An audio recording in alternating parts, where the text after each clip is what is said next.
I kindly ask you to take your seats. The conference will begin shortly. 그리고 이번 세미나는 동시 통역으로 진행이 됩니다. 한국어는 1번, 그리고 채널 2번은 영어를 이용해 주시면 되겠습니다. This seminar is being held with the simultaneous interpretation. So please use channel 1 for Korean and your channel 2 for English. Thank you.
네, 여러분들 안녕하십니까? 바쁘신 가운데도 이른 아침부터 함께해 주신 여러분들께 진심으로 감사의 말씀을 드립니다.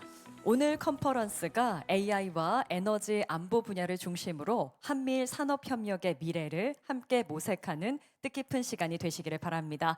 그럼 지금부터 2026 한미협회와 대한상공회의소 그리고 주한 미국대사관의 산업협력 컨퍼런스를 여러분들의 뜨거운 박수로 시작하겠습니다.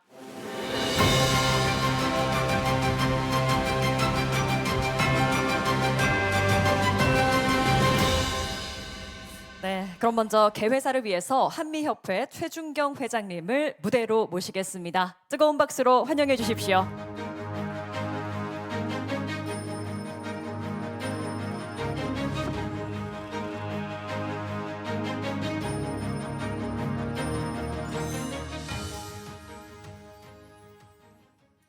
제가 보통 영어로 연설을 했는데 오늘은 영어 잘하시는 분들이 너무 많이 오셔가지고 한국말로 하겠습니다. 이 영어 잘하는 분들 앞에서 이 영어 연설하는 게 프랭크 시네트러 등장하기 전에 마이웨이 부르는 거나 비슷해서 제가 한국말로 오늘 이 뜻깊은 자리에 함께 해주셔서 너무 감사드립니다. 특히 조셉 헬러 대사님, Your Excellency, thank you for your attendance. 그리고 여한구 통상장관님 감사합니다. 도와주셔서 감사하고, 그리고 이영희 SK그룹 부회장님 감사드리고, 그리고 이 소개하는 순서를 제가 좀 헷갈렸네요. 제임스 킴 주한 미국 상공회의소 회장님, 네, 죄송합니다.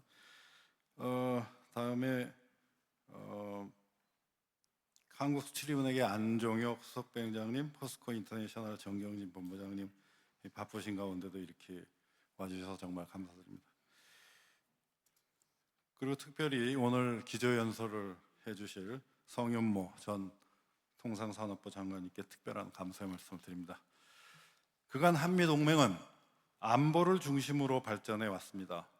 하지만 오늘날 우리가 마주한 복합적인 국제 정세와 급변하는 환경 속에 이제 안보와 경제가 분리될 수 없습니다. 안보가 곧 산업이고 산업이 곧 안보인 시대입니다. 이러한 흐름 속에서 한미 산업협력을 넘어선 한미일 3국 산업협력은 새로운 지평을 열 것입니다. 삼국 간 협력은 각국이 갖고 있는 경쟁력을 모아서 첨단 기술력과 제조 역량을 더욱 강화할 새로운 시너지를 창출하는 강력한 기반이 될 것입니다. 삼국 간 산업협력이 지속 가능하려면 삼국 간의 상호 이익과 균형이 필수적입니다. 불균형이 존재하면 단기적 성과가 있을지 모르지만 장기적으로는 신뢰를 무너뜨리고 동맹 전체에 해가 될 수 있을 것입니다. 한미일 3국은 정교하게 설계된 공급망과 상호 보완적 기술 협력을 통해 실질적인 성과를 만들어내야 합니다. 한미일 3국 간 산업 협력은 인류 역사상 가장 강력한 산업 동맹이 될 것이며 아시아 태평양을 넘어서 전 세계의 산업 지도를 바꾸게 될 것입니다. 오늘 이 세미나가 단순한 정보 공유를 넘어서 한미일 3국의 협력을 더욱 공고히 하고 협력 방안을 도출하는 의미 깊은 장이 되기를 희망합니다. 다시 한번 바쁘신 일정에서 참석해 주신 모든 분들께 감사드리고, 또 오늘 세미나에서 발표를 해주실 안세현 학장님, 김창규 노백식 부회장님, 이세영 회장님, 제인 나카노 아부카 히로키 연구원님, 권석준 교수님, 안홍준 본부장님, 김강석 실장님 감사드리고, 오늘 많은 의미 있는 논의가 있기를 희망합니다. 감사합니다. 네, 최준경 회장님 뜻깊은 말씀 감사합니다. 오늘 개회사를 통해서 급변하는 글로벌 산업 환경 속에서 한미일 협력의 중요성과 앞으로의 방향성에 대해서 함께 생각해 볼 수 있는 의미 있는 시간이었습니다.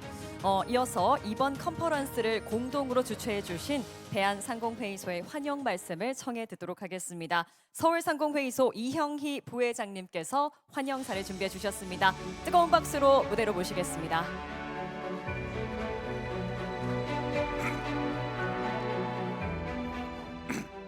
네, 안녕하십니까.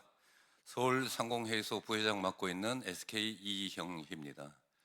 오늘 원래 이 자리에는 사실은 대한상의 상근 부회장이 이제 참석하는 것이 옳겠지만은 여러분 아시다시피 지금 현재 공석이죠.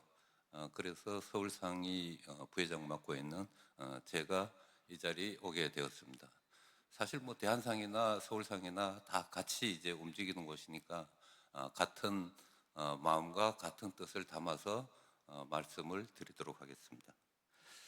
오늘 이런 뜻깊은 행사를 마련해 주신 최준경 한미협회 회장님, 그리고 바쁘신 가운데 함께 해 주신 여한구 통상산업부 교섭본부장님, 그리고 제임스 헬러 주한미국 대사관 대사 대리님, 제임스 킴 암참코리아 회장님, 그리고 또 귀한 말씀 해주실 성윤모 전 산업부 장관님, 그리고 안세현 전 경제안보 비서관님을 비롯한 전문가 여러분께 감사의 말씀 드립니다.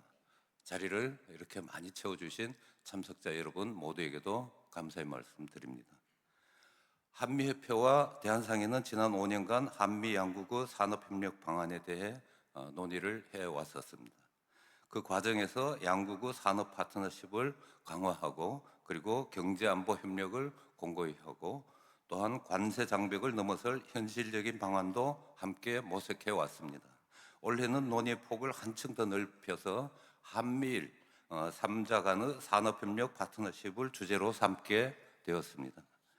돌이켜보면 한일 산업협력은 한미협력에 비해서는 상대적으로 논의가 충분하지 못했던 것이 사실입니다. 국민 정서의 영향도 있었고 그리고 한국과 일본을 서로 협력의 파트너라기보다는 서로 경쟁의 상대라고 본 인식이 아마 강하지 않았나라고 생각합니다.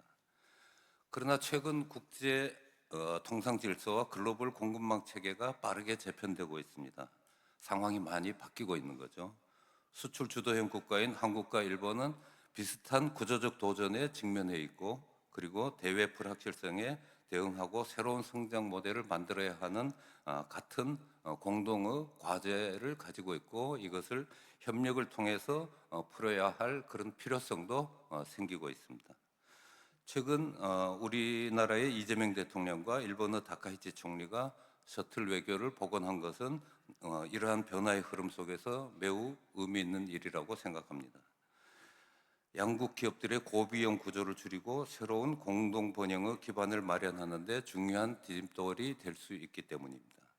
이제 한일 협력은 전통적인 한미일 안보 협력의 틀과 결합될 때 더 큰 안정성과 지속성을 가질 수 있습니다. 오늘 논의가 더욱 각별한 의미를 가지는 이유가 되겠습니다. AI 분야를 예를 들어 보면 기본적으로 AI 분야는 한국과 미국이 AI 인프라를 공동 구축하거나 한국이 강한 반도체 분야를 중심으로 미국 빅테크 기업들과의 전략적 연대를 통해서 AI 패권을 주도할 수 있는 협력 체계를 도모할 필요가 있다고 생각합니다. 여기에 한 걸음 더 나간다면 일본의 경우에도 아마 정밀 제조나 로봇 이러한 산업에서 뭔가 같이 협력을 한다면 삼국 모두에게 더 강한 힘이 실어질 수 있는 그런 기회가 생길 수도 있지 않을까라는 생각이 듭니다. 에너지 분야도 마찬가지입니다. 미국산 LNG에 대한 한일 공동 투자 그리고 한일 간의 유연한 에너지 수합 체계 그리고 SMR 협력 등 공급 안정성과 산업 경쟁력을 동시에 가질 수 있는 동시에 높일 수 있는 현실적인 협력 과제가 될 것으로 생각합니다. 이 맥락에서 한 가지 강조드리고 싶은 것은 정부의 역할입니다. 과거에는 산업 협력의 주체인 기업들이 주로 다른 나라의 기업과 경쟁을 하거나 혹은 협력을 하거나 그렇게 해왔지만은 지금은 상황이 많이 달라진 것 같습니다. 각국의 정부가 직접 플레이어로 뛰고 있습니다. 때로는 강한 유인책을 제시하고 때로는 압박을 가하기도 합니다. 이제 일선의 기업들이 경쟁 기업의 사업 전략이나 고객사의 거래 관계에만 집중할 수 없는 그러한 상황이 된 것이죠. 이제는 기업들도 그 다른 상대 국가의 정부나 의회의 움직임과 그쪽에서 나오는 소리에 대해서 귀를 기울여야 하는 그런 시대가 되어버렸습니다. 지금 우리 정부도 너무 잘해주고 계시지만 한 걸음 더 과감한 스탠스로 협력의 기틀을 마련하고 핀포인트 지원을 해주신다면 기업들은 더 큰 힘을 얻을 수 있을 것으로 생각합니다. 민간의 노력만으로 넘기 어려운 장벽을 정부가 활짝 열어주고 기업들이 그 위에서 비즈니스를 만들어가는 협력의 기반이 필요합니다. 대한상인은 그동안 대미 통상 아웃리치 등을 통해서 한미 전략산업 협력 의제를 꾸준히 논의해 왔습니다. 또한 일본 상의와도 한일 첨단 협력 의제를 발굴해 온 경험도 가지고 있습니다. 앞으로 대한상인은 이러한 경험을 바탕으로 한미일 협력 필요성을 확인하는 것을 넘어서 실제로 실행 가능한 의제를 구체화해 나가도록 하겠습니다. 다시 한번 참석해 주신 모든 분들께 감사드리며 생산적인 토론이 이어지길 기대합니다. 감사합니다. 네, 감사합니다. 이형희 부회장님 따뜻한 환영 말씀 감사드립니다. 오늘 전해주신 말씀처럼 급변하는 산업 환경 속에서 국가 간의 협력과 민관 차원에서의 연대는 그 어느 때보다도 중요한 의미를 갖고 있는 것 같습니다. 네, 그럼 계속해서 환영사를 또 청해 듣도록 하겠습니다. 주한 미국 대사관 제임스 헬러 대사 대리님의 환영사를 청해 듣도록 하겠습니다.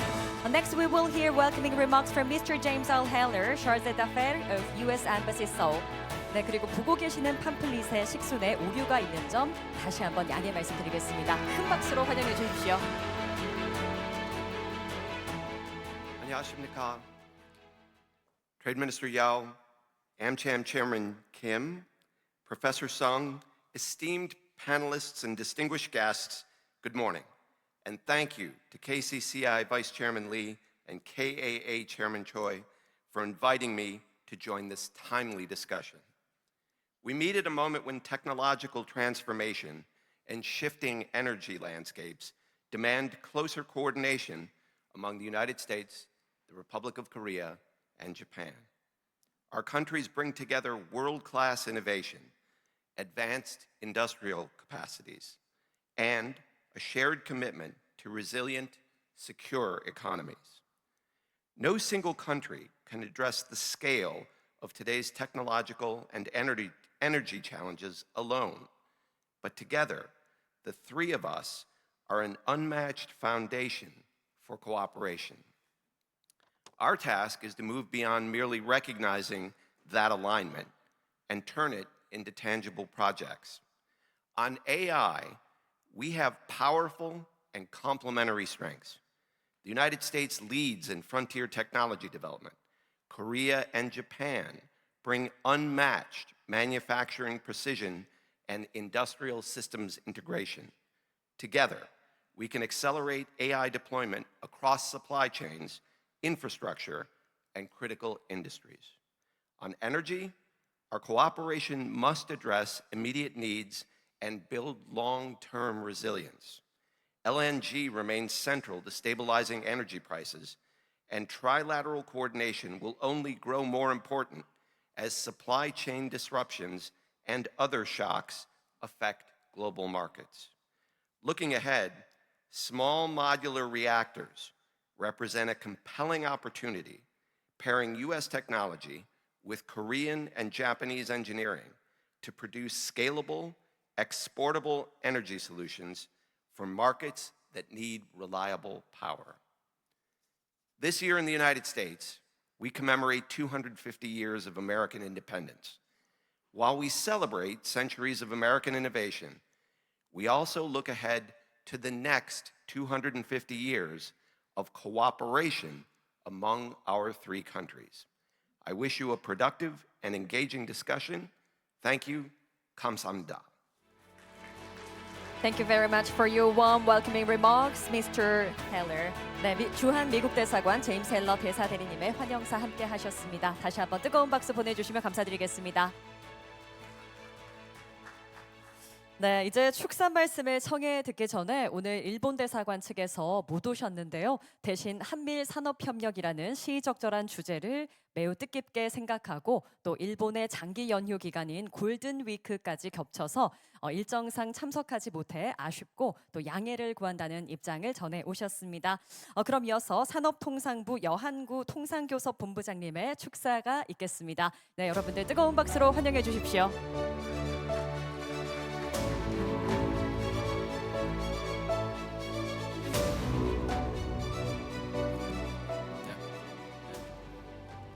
여러분 안녕하십니까?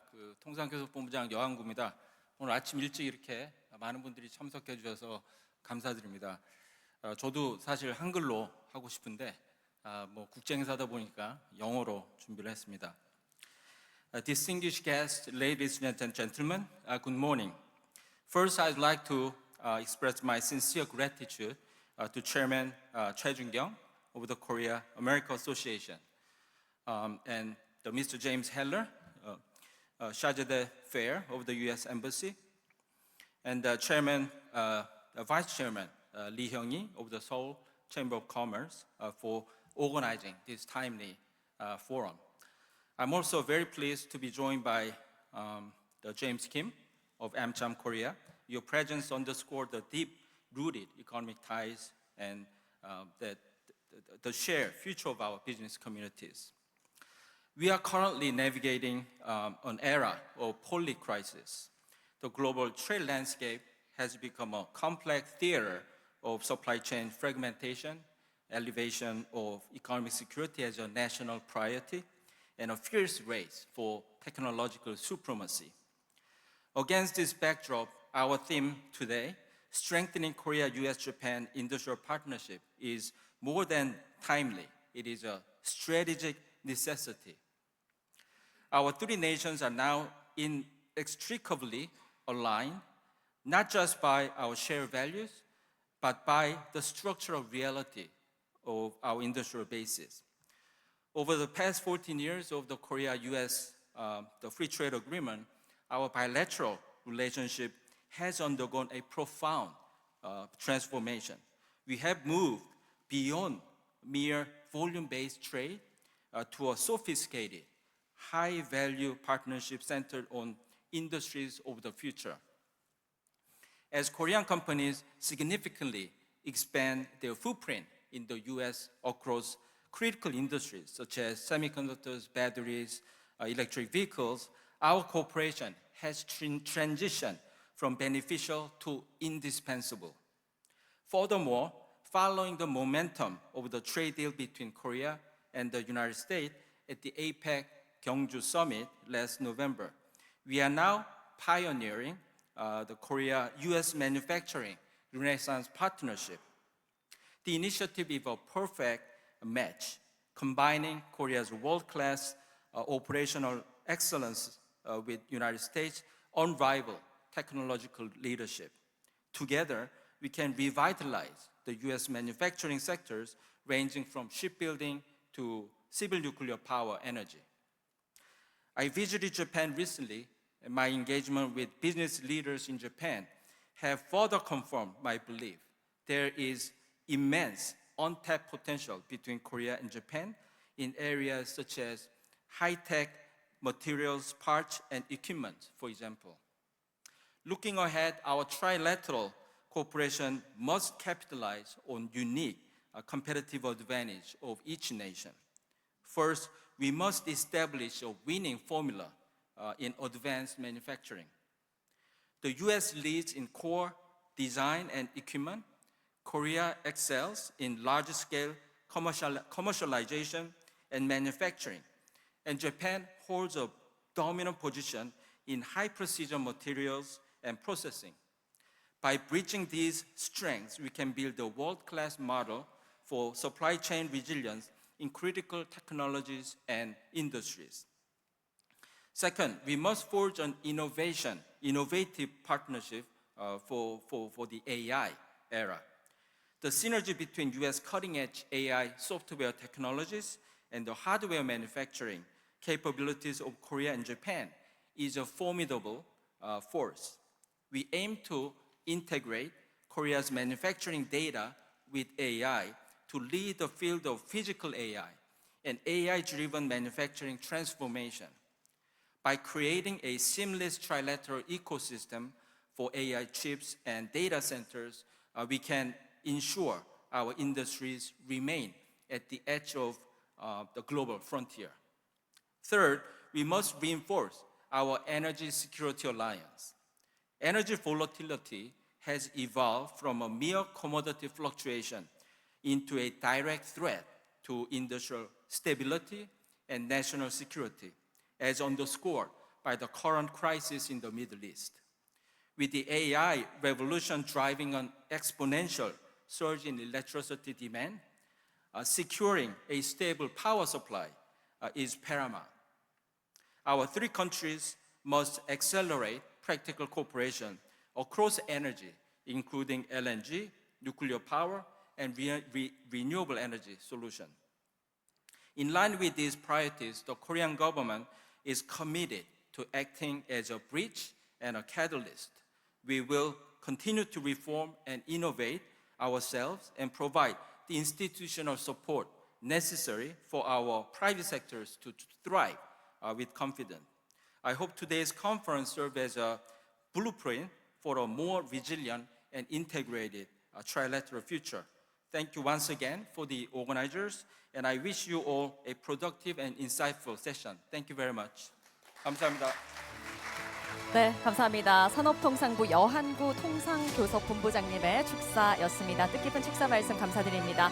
오늘 말씀을 통해서 AI 시대의 전략적 파트너십의 필요성에 대해서 다시 한번 되새길 수 있는 시간이었습니다. 네, 이제 마지막으로 주한 미국 상공회의소 제임스 킴 회장님의 축사가 있겠습니다. Finally, we will hear remarks from Mr. James Kim, Chairman and CEO of AmCham Korea.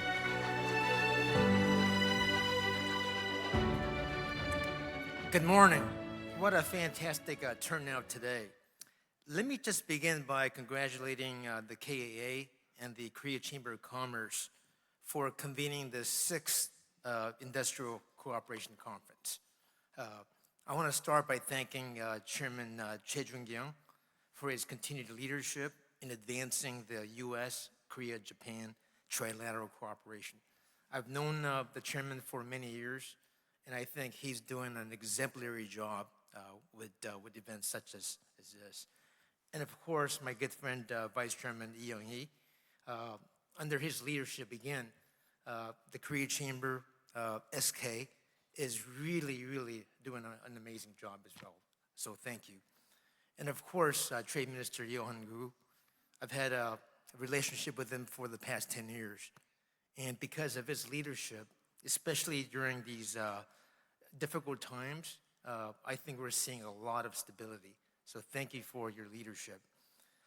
Also, Chargé Jim Heller, of course. We don't have a permanent ambassador today, but I feel like we have one right now. He, again, is doing an amazing job, so thank you. It's also great to see the former Multi Minister Sung In-mo with us today, so thank you. I deeply value my relationships with everybody who is here today, and I hope that we can, through this forum, find a better way to enhance the three countries' participation. As Chargé Jim Heller mentioned, this year marks the 250th anniversary of the founding of the United States, alongside the 73rd anniversary of the U.S.-Korea alliance. I think this is an enduring partnership that continues to evolve both in scope and significance. As geopolitical dynamics shift and strategic sectors and emerging technologies take center stage in the global economy, it is imperative that we build on this foundation to advance the next generation coordination. In this context, today's conference focused on trilateral cooperation, especially in AI and energy, comes at a very important moment. It offers a timely opportunity to deepen collaboration amongst like-minded allies and partners. From AmCham's perspective, regulatory alignment across three countries will be critical to enabling the next phase of partnership. Just last week, we released our 2026 Business Environment Insight Report. We identified 75 Korea unique regulations across 11 sectors that may impact the operating environment for global companies. So as Korea continues its trajectory toward becoming a leading financial hub supported by strong capital market momentum, this is a critical moment to further align the regulatory environment with global standards. We at AmCham are working closely with the Ministry of Trade, Industry, and Resources on these priorities, and we look forward to continued collaboration with a newly established Regulatory Rationalization Committee, which is led by President Lee Jae-myung. And to support the Korean government's ambition to position Korea as the world's top 3 AI superhouse, we at AmCham formed its AI Leadership Council to support the Korean initiative. This council brings together leading U.S. companies at the forefront of innovation and trilateral cooperation. And we're also going to be hosting an AI forum to further enhance our activities. So again, in conclusion, I think this is an outstanding forum. Korea, US, Japan. This is a very powerful alliance, and all three countries need to work together. So again, thank you for having me today, and have a great morning. Thank you. 네, 감사합니다. 주한 미국 상공회의소 제임스 킴 회장님께서 따뜻한 축사 말씀 전해주셨습니다. Thank you very much. 네, 이제 귀한 출사와 환영사를 전해주신 모든 내외 귀빈 여러분들께 깊이 감사를 드리겠습니다. 이제 본격적으로 세미나를 시작을 하도록 하겠습니다. 첫 번째 순서는 기조 발제입니다. 한미일 산업협력 필요성과 유망 협력 분야를 주제로 중앙대학교 석좌 교수이자 전 산업부 장관을 역임하신 성윤모 교수님께서 발표를 준비해 주셨습니다. 네, 뜨거운 박수로 무대로 모시겠습니다.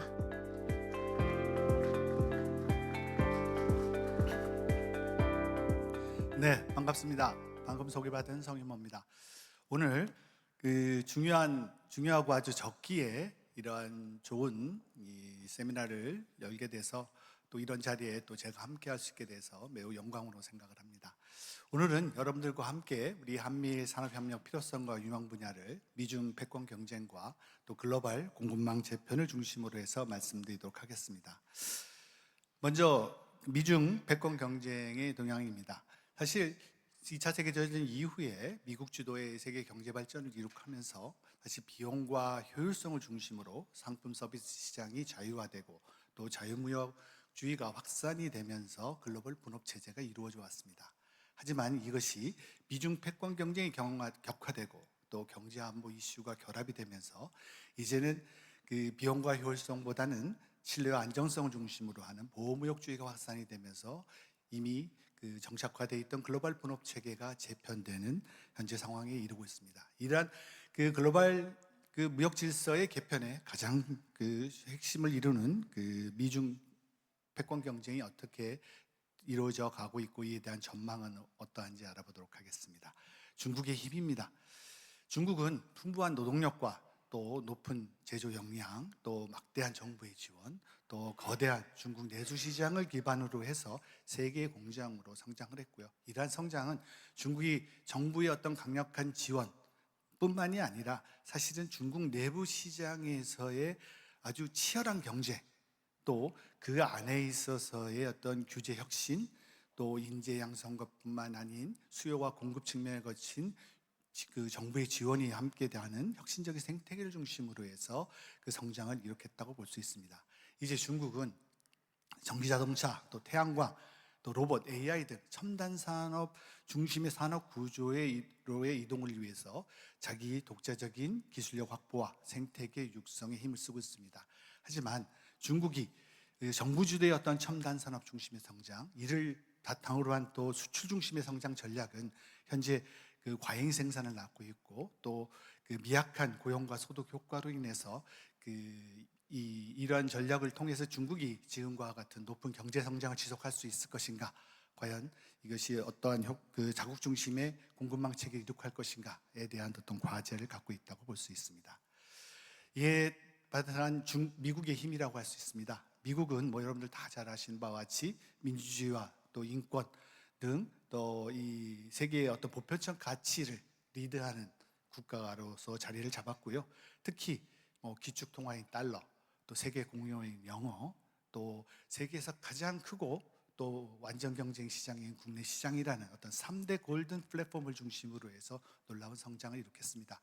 사실 오늘 주제가 그렇습니다만은 일본과 한국이 영어를 마스터하기 위해서 들인 노력과 시간과 돈을 생각해 본다면 대한민국에서 우리 삼성전자 같은데 한두 개는 더 만들 수 있지 않았을까라는 생각을 가지고 있습니다만은 이러한 그 미국도 이제 미중 경쟁이 격화되면서 어떤 그 자국 중심의 우선주의로 이동을 하고 특히 관세 부과 등 트럼프 행정부의 마가 정책의 추진 등에 따라서 미국 내 제조업을 부흥하고 미국을 중심으로 한 글로벌 공급망 재편에 주력을 하고 있습니다. 그럼 과연 이런 전략을 통해서 미국의 가장 경제에 어려운 면인 그 막대한 무역과 재정 적자를 해소할 수 있을지, 그리고 미국 내 제조업의 부활이 가능할지, 또 미국 중심의 글로벌 공급망을 구축할 수 있을지를 두고 미국과 중국이 서로 경쟁을 하고 있습니다.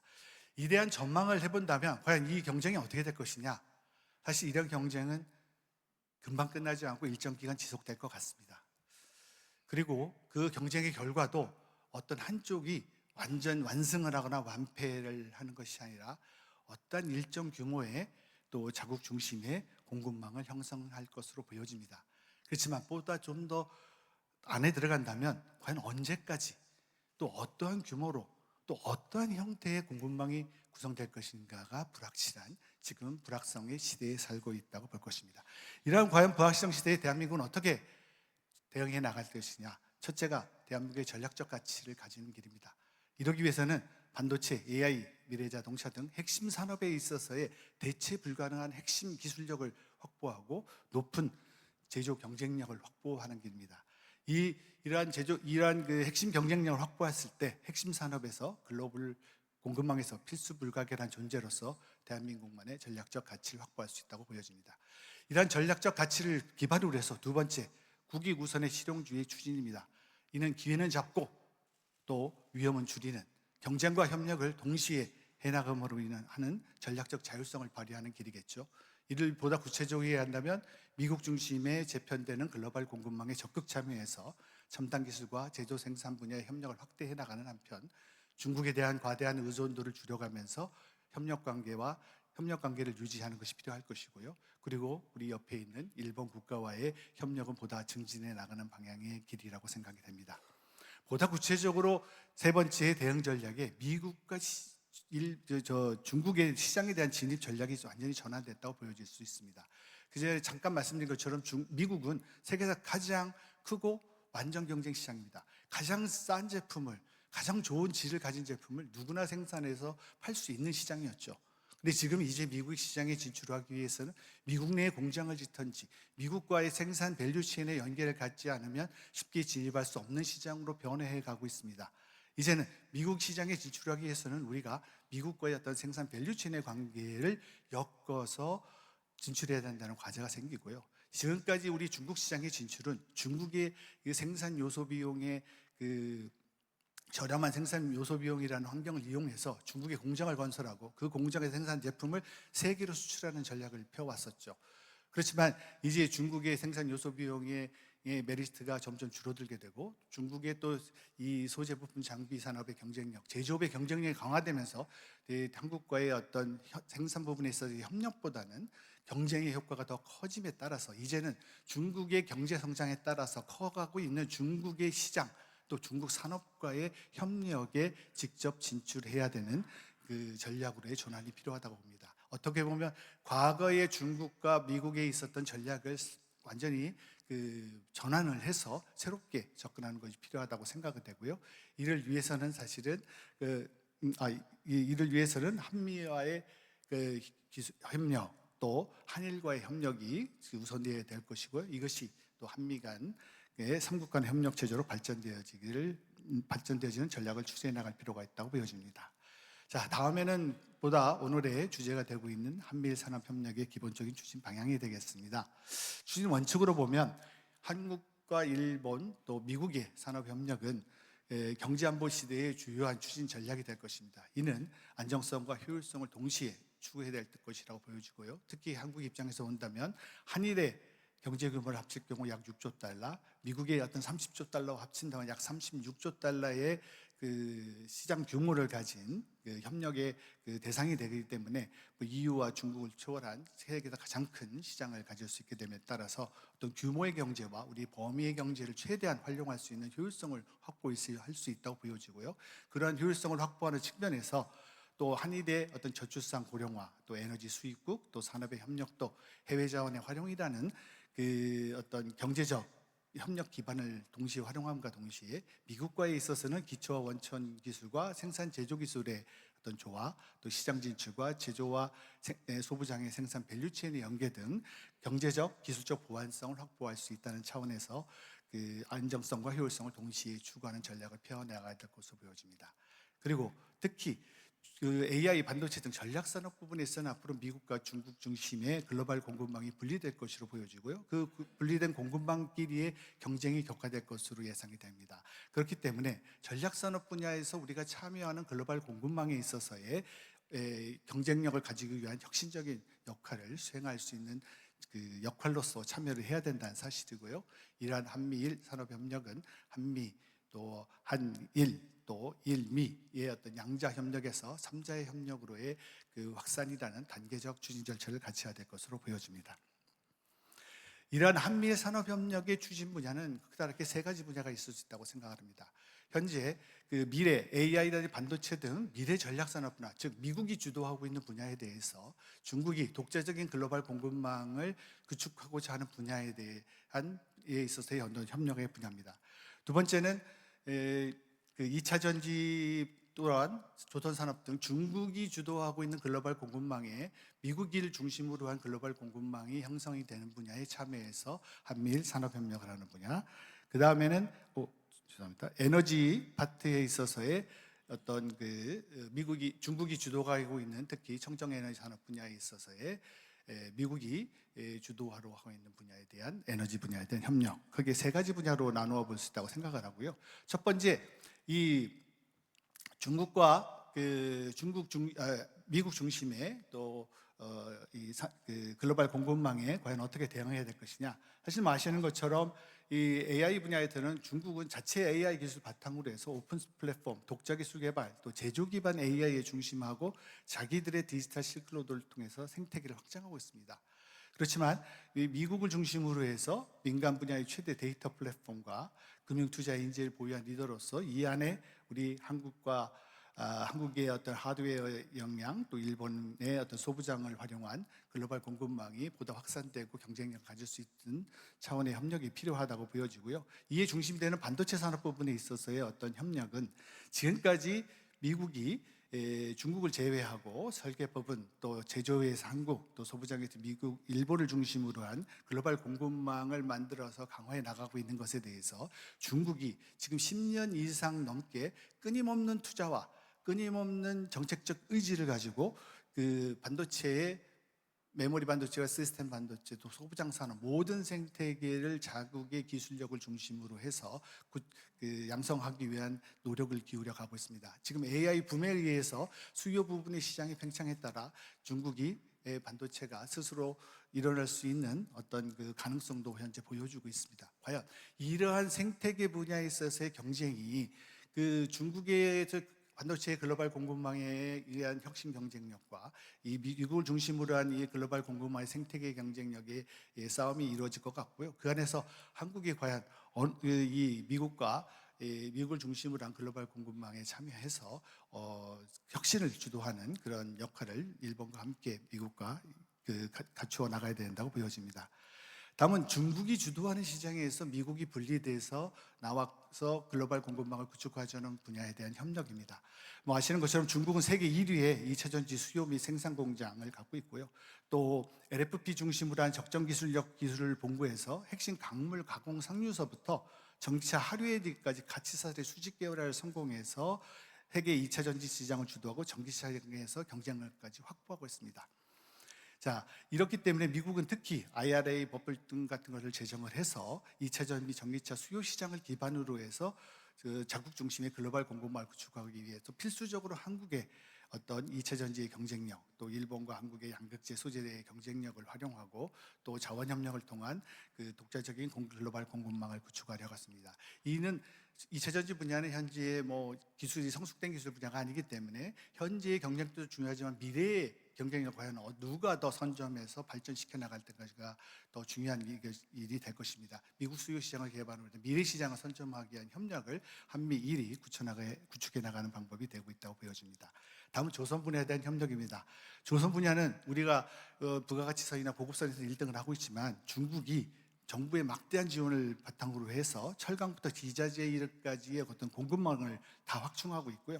가격과 납기 경쟁력 제고하고 고부가가 지선에 있어서까지도 기술 경쟁력을 많이 캐치업을 해와서 현재 뭐 수지량에서는 세계 70% 정도를 참여하는 1등을 차지하고 있고요. 세계 10대 조선소 중에서 6개를 보유하고 있고 기술 경쟁력도 많이 상향된 상태입니다. 자, 이런 중국을 상대로 과연 어떻게 우리가 글로벌 공급망을 구축하고 경쟁력을 확보해 나갈 수 있나? 사실 미국은 존슨 액트법에 의해서 미국 선박은 미국 자체만 제조해야 된다는 그 원칙에 따라서 낙후된 조선 산업을 다시 부흥하기 위해서 자국 미국 항구에 정박하는 모든 배에게 수수료를 부과하는 그 기금 그 수수료를 통해서 막대한 투자 자금을 모아서 투자를 확대하고요. 인력 공급망을 하기 위한 그 정책을 강력하게 추진하고 있습니다.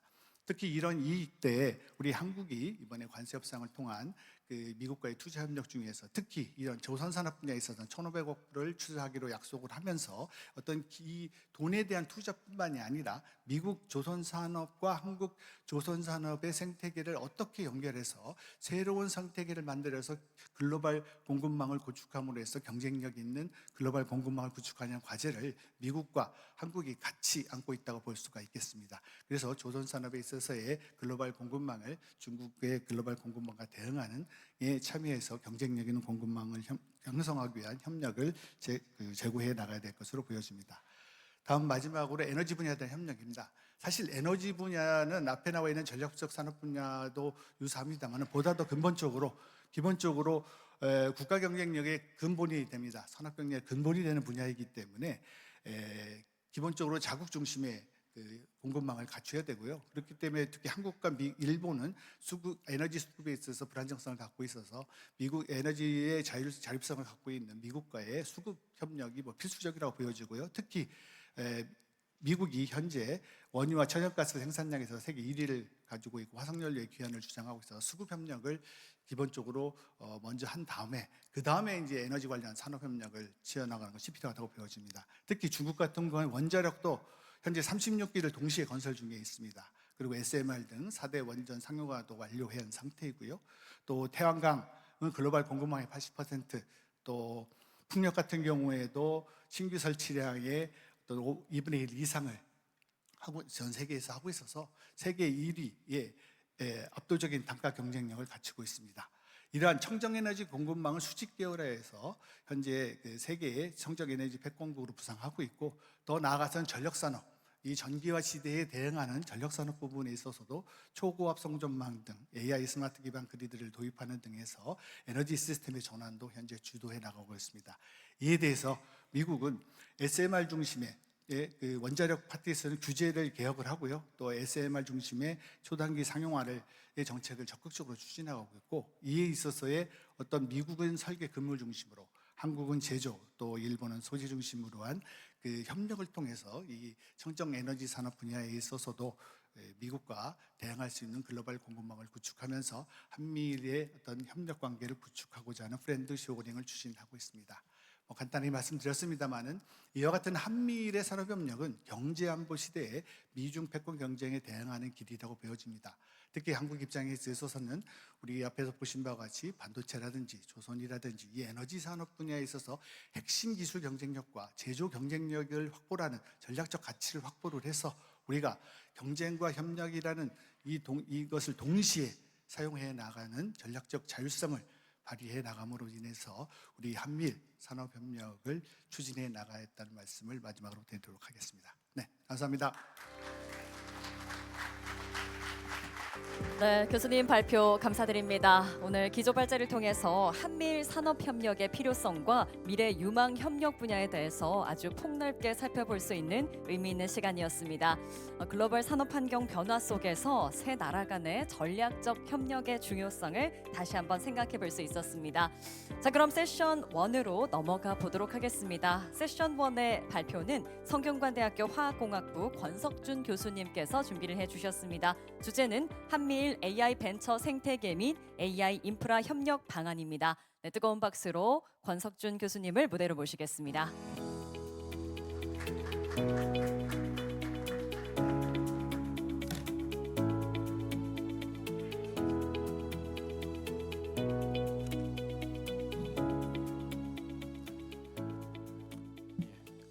동시 통역이 지원이 되기 때문에 한국말로 진행을 하겠습니다. 오늘 이렇게 귀한 자리에 불러주셔서 너무나 감사드리고, 첫 번째 발제에서 제가 다루게 될 주제는 한국과 미국 그리고 일본 이 세 나라가 앞에서도 많은 분들께서 언급해 주신 AI 그리고 AI에 의한 산업의 이 전환의 면에 있어서 어떠한 전략적인 협력 포인트가 있을지에 대해서 말씀을 좀 드리겠습니다. 특히 이것이 그냥 단순히 문자적으로 혹은 수식어, 구호로만 이루어지는 그런 형태의 협력이 아니라 전략적으로 우리가 집중할 수 있는 부분들, 그리고 동시에 그 전략적이라고 말씀드릴 수 있는 부분들은 병목 지점이 되기도 하는 지점이기 때문에 그 부분에서 우리가 어떠한 실질적인 솔루션을 만들 수 있는지에 대해서 말씀을 좀 드리겠습니다. 먼저 구체적으로 말씀을 드리기 전에 우리 앞에 놓여 있는 몇 가지 이 특이점이라고 부를 수 있는 부분들부터 말씀드릴 필요가 있을 것 같습니다. 여러분도 너무나 잘 아시는 것처럼 2022년 11월에 오픈 AI의 챗GPT 3.5가 나온 이후에 지난 3년 넘게 우리가 목도해온 이 AI 분야에서의 발전 속도는 지금까지 인류가 보아왔었던 그 어떤 산업에서의 변혁 속도보다도 훨씬 빠르고 훨씬 파급력이 큽니다. 그리고 이 AI가 향하는 지점 중에 하나는 지금 첫 번째 왼쪽 그림에서 보시는 것처럼 결국은 강인공지능이 될 것이고, 이 강인공지능은 산업적인 측면뿐만 아니라 국가의 안보 관점에서, 국제 정치의 관점에서, 패권의 경쟁 관점에서, 그리고 기술의 안보 관점에서도 마찬가지로 중요한 이슈가 될 것입니다. 문제는 이 ASI 혹은 AGI라고 부를 수 있는 강인공지능에 도달한 이후에 과연 우리가 어떠한 방향으로 진행될지에 대해서는 아무도 예측하기가 이제 어렵다라는 지점이 있겠습니다. 두 번째는 이 AI에 관련된 부분이라고 생각할 수도 있겠는데요. 결국은 아무리 좋은 알고리즘이 있고 아무리 큰 파라미터 공간을 갖추고 있는 파운데이션 모델이 있다고 하더라도 결국 이것을 뒷받침할 수 있는 것은 그것을 가능하게 할 수 있는 컴퓨팅 자원이 되겠습니다. 몇 년 전까지만 하더라도, 가장 최근까지만 하더라도 이 컴퓨팅 자원은 대부분 엔비디아가 만드는 이런 GPU 같은 고성능 병렬 처리 연산 장치 정도로 많은 분들이 생각을 했었습니다.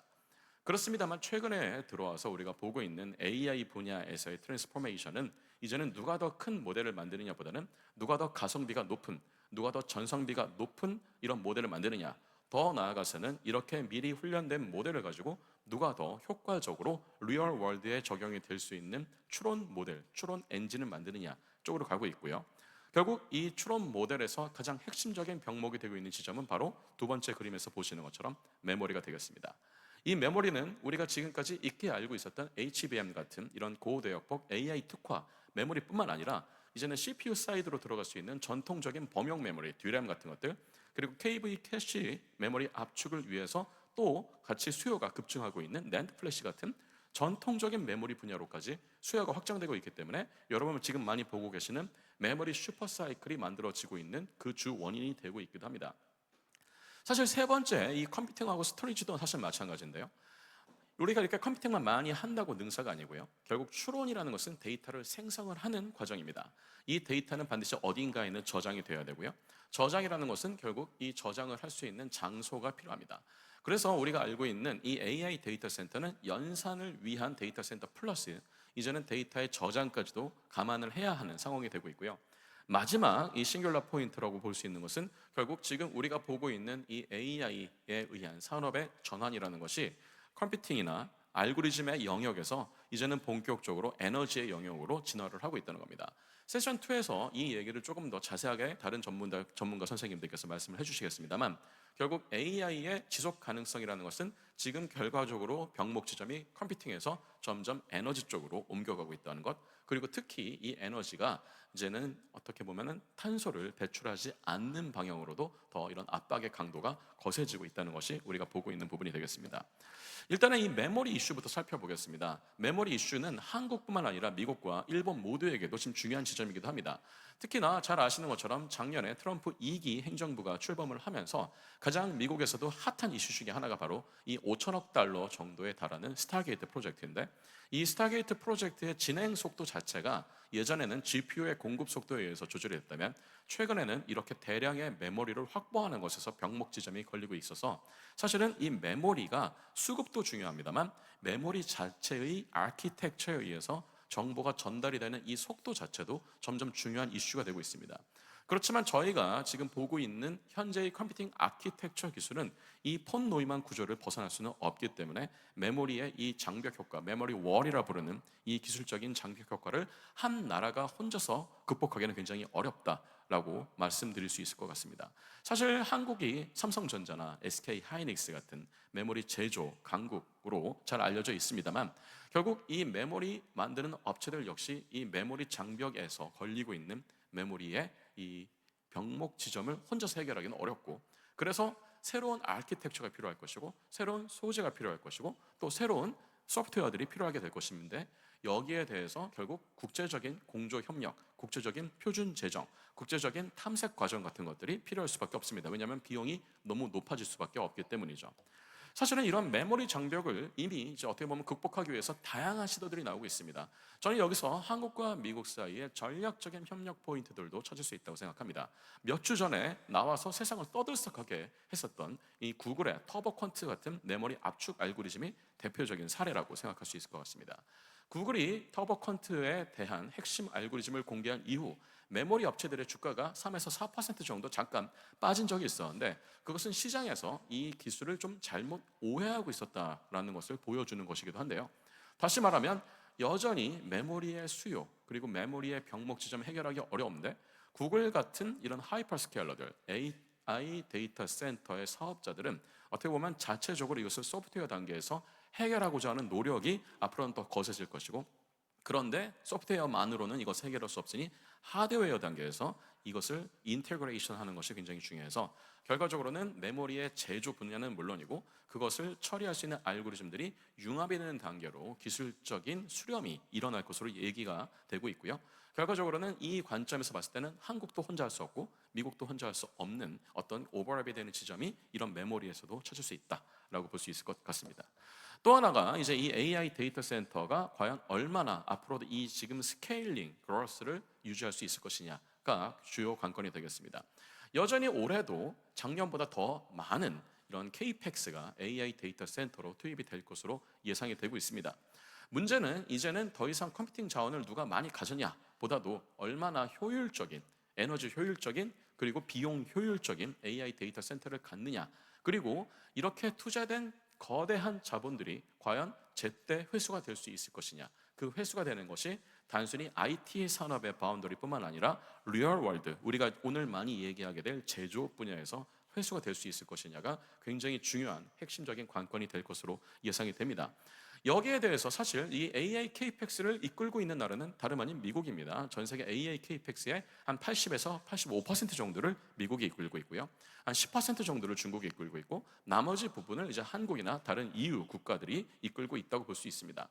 미국 입장에서 이 CAPEX를 거대하게 집행하는 것 자체의 추세를 멈출 수는 없을 것이라고 봅니다만, 결국은 그 CAPEX가 어디에서 회수가 될 것인지에 대해서는 미국 혼자서 이것을 감당하기는 어려울 것이라 생각합니다. 왜냐하면 이 AI가 향하는 주된 지역 중에 하나는 앞서 제가 잠깐 언급드렸던 추론형 AI뿐만 아니라 또 다른 축은 결국은 산업에 적용되는 피지컬 AI 혹은 제조 AI로 부르고 있는, 혹은 우리나라 정부에서 최근에 굉장히 강력하게 정책적으로 이제 이 드라이빙 포스를 걸고 있는 Manufacturing AX, 줄여서 MAX라고 부르는 이 영역이 될 것이기 때문에 그렇습니다.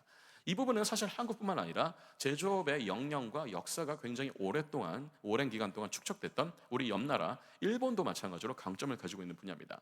미국 입장에서는 그래서 아시아에서 가장 중요한, 최고로 중요한 한국과 일본이 단순히 이런 안보적인 관점에서만 중요한 동맹이 되는 것이 아니라 오랜 기간 동안 다양한 분야에서 특히나 전략적으로 중요하다고 생각할 수 있는 제조업 분야에서 쌓은 이 역량을 실제로 이제 이 AI 산업에 투자됐던 자본을 회수하기에 가장 좋은 채널로 이것을 격상을 시켜서 이해할 필요가 있다라고 저는 말씀을 드리고 싶습니다. 사실 우리가 이 AI 데이터 센터 하나만 놓고 보더라도 세 나라가 협력을 해야 하는 혹은 협력을 할 수 있는 분야는 굉장히 다양합니다. 지금까지는 제가 주로 컴퓨팅에 대해서만 말씀을 드렸습니다만, 아마 세컨 세션에서 조금 더 에너지 쪽으로 말씀이 나올 것으로 생각합니다만, AI 데이터 센터와 에너지가 어떻게 오버랩이 되고 있는지를 이해하는 것도 이 세 나라의 전략적인 이 협력을 이해하는 데 있어서 굉장히 중요합니다. 특히나 AI 데이터 센터는 에너지를 단순히 많이 잡아먹는 것만 문제가 되는 것이 아니고요. 사실은 에너지를 많이 필요로 하는 것 이상으로 에너지를 필요로 하는 그 플럭추에이션이 굉장히 심하다는 것도 이해할 필요가 있습니다. 여기서 그래서 중요한 것은 그냥 얼마나 많은 전기를 생산할 수 있느냐의 발전이라는 축보다는 생산된 전기를 제때 스케줄링해서 AI 데이터 센터 같은 미중유의 굉장히 복잡하고 불확실성이 있는 워크로드의 불확실성이 있는 이 시스템에 어떻게 하면 우리가 더 효과적으로 보낼 수 있는지에 대한 송배전 기술이 훨씬 중요해집니다. 송배전 기술에서는 단순히 우리가 지금 보고 있는 HVDC 혹은 다양한 변압기, 조정기뿐만 아니라 이것을 버텨낼 수 있는 전력 반도체도 굉장히 중요합니다. 그래서 이런 전력 반도체에 대해서는 한국과 미국과 일본이 공동으로 하나의 표준을 제정하고 여기를 시장을 키울 수 있는 전략들을 마련할 필요가 있습니다.